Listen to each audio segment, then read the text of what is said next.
We're joined now by Audacy NFL insider Mark Schlereth, host of the Stinkin' Truth podcast. Insider Call is brought to you by Hellman's Real Mayonnaise. May your game day be delicious. And a good afternoon, Mark. How the heck are you? I'm doing great. How are you guys doing? We're doing good. We've had some fun debating the Al-Shaair hit and the suspension. What's your read on all that? Well, I mean, one, it's a designed run by the Jaguars. So once he exits the pocket, once he's outside the pocket, there is supposed to be no protection, right? Now, until you go down and slide. But these quarterbacks try to get an extra 2 or 3 yards. And Al-Shaair is defending the first down. That was 2nd down and 7.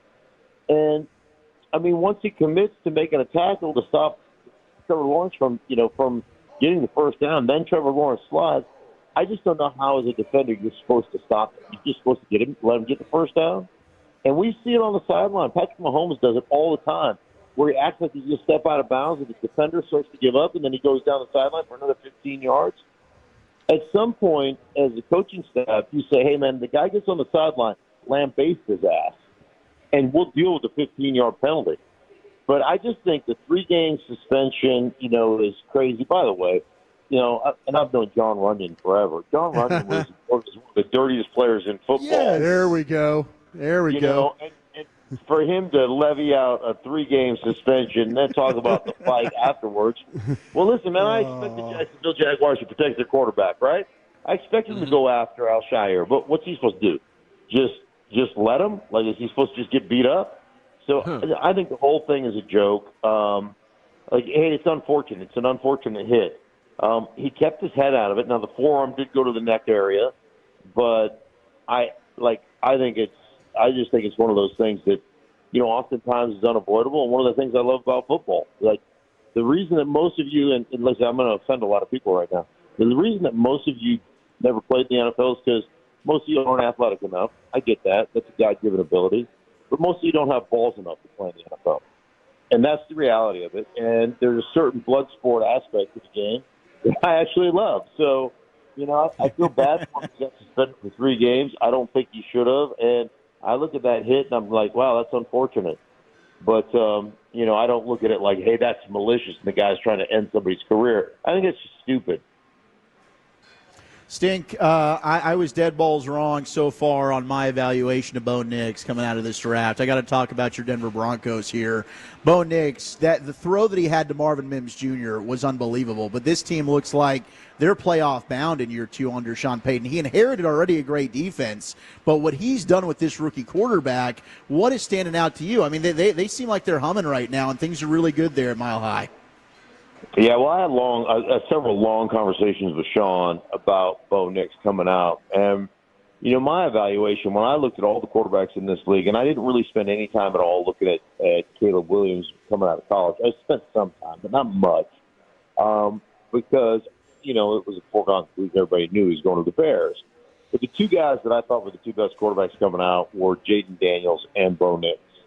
And when people talk about arm talent is such a stupid evaluator, made up by people who don't really know what they're looking at. And because, at what point, how often you throw the ball 70 yards in the NFL? On some Hail Mary, and most guys can't throw it 70 yards, 65 yards. So it happens once or twice a year where you actually throw one 65 yards in the air. If you're throwing a go ball to a wide receiver in the National Football League, it comes off a 5-step, no-hitch drop, and the ball comes down between 42 and 47 yards. So when everybody sits there and goes, wow, the arm talent, or he didn't have arm talent enough, that's such garbage. It's timing and it's accuracy. And if you're on time with the football, you're going to be accurate with the football. If you're not on time with the football, you cannot be accurate with the football. So the guy is super smart. He's incredibly athletic. And he puts the ball, he's on target and on time. And, they're playing really good. They're playing really good football. They had a great draft. Everybody's contributing. And they got a bunch of young football players, a bunch of guys they drafted, a bunch of young guys that are really developing. And it's been fun to watch, man. It has been a lot of fun to watch. when you were scouting him, did his balls stick out to you? Did what now? It's Mark Schlereth here with you in the GBag Nation. You just made the correct. Yeah. He's all balls. Hey, I'm doing it. He's all balls. There we go.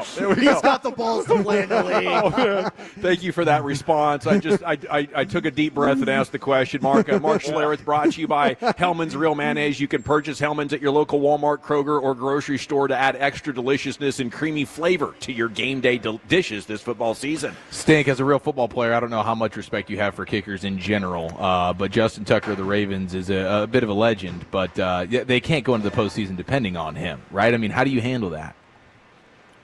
If he was playing any other position, he'd have gotten cut. Yeah. He's on the Baltimore Ravens because his name is Justin Tucker. That's it. And by the way, listen, man, I have a ton of respect for what he has done. And I had great relationships with a bunch of the kickers that I played with. Chip Lowmiller in Washington, good buddy. Jason Elam here in Denver, good buddy. But kickers are not supposed to, they're like kids in the 50s, to be seen and not heard. And when Justin Tucker is making fun of Russell Wilson on the airplane, what was that, a year ago? Doing all the let's ride stuff. That's the kiss of death, man. You're a kicker. Dude, you are a kicker. You're not allowed to make fun of the guys who actually play football. And he's legendary, man. The guy has been, flat out the best kicker in football. He has missed 10 kicks, whether it's extra points or field goals. They have lost 5 games by 22 points. In those 5 games, he's cost them 22 points.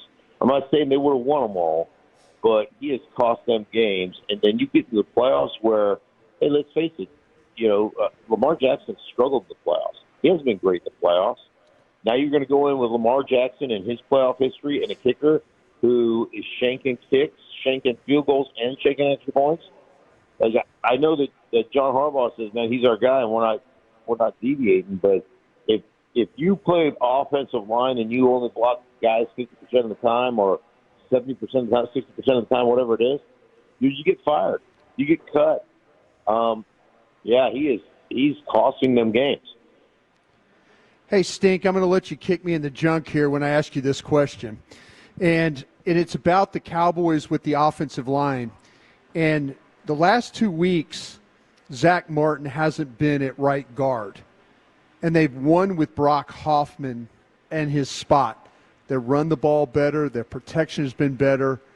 How do you navigate that if you have a guy playing well, offense playing well, but it's Zack Martin, and how do you bring that back?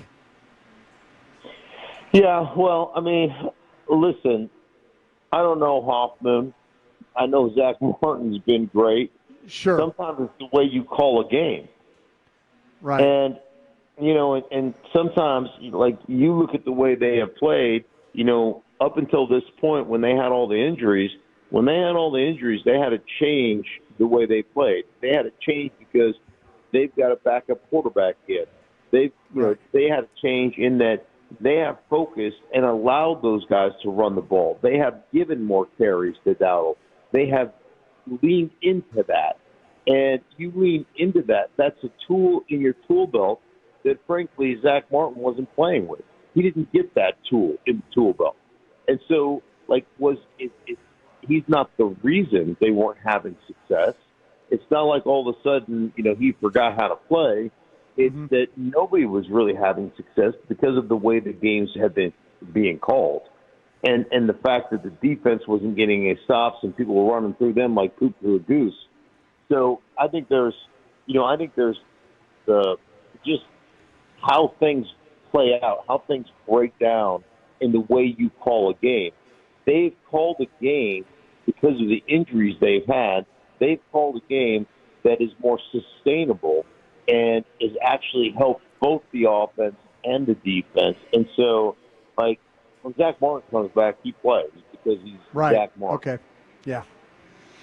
Okay, Mark, final question. Bengals-Cowboys Monday night, we're kind of hoping they're putting it together enough. Is that wishful thinking, or how good of a shot do the Cowboys have at making this 3 in a row against Cincinnati? Well, I think they have a great shot. I mean, Cincinnati, what are they playing for? Nothing. They can't, they can't win. I think they've scored 33 points or more in 4 games that they've lost. I mean, you grasp that. 33 points or more in 4 games that they've lost.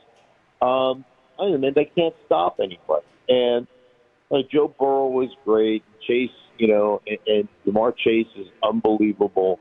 And I get all that, but, man, defensively, they're just awful. So, again, I always look at the formula that Dallas is playing with right now. Hey, run the ball. Attempts are important. Get your attempts. Keep Joe Burrow on the sideline, and you got a great shot. They're playing much better on defense, and Michael Parsons is playing great. Hey, listen, this is the one thing I'll say about Dallas right now. I turn on Giants tape, and they're packed in, they're ready for Christmas. I turn on some other tape, and you're like, looking at teams going, really? Like, okay, you guys are pretty much done. Dallas Cowboys are playing hard right now, and that says something about Mike McCarthy, who is a lame duck coach. They're playing hard right now. They have not given up, so I commend them for that.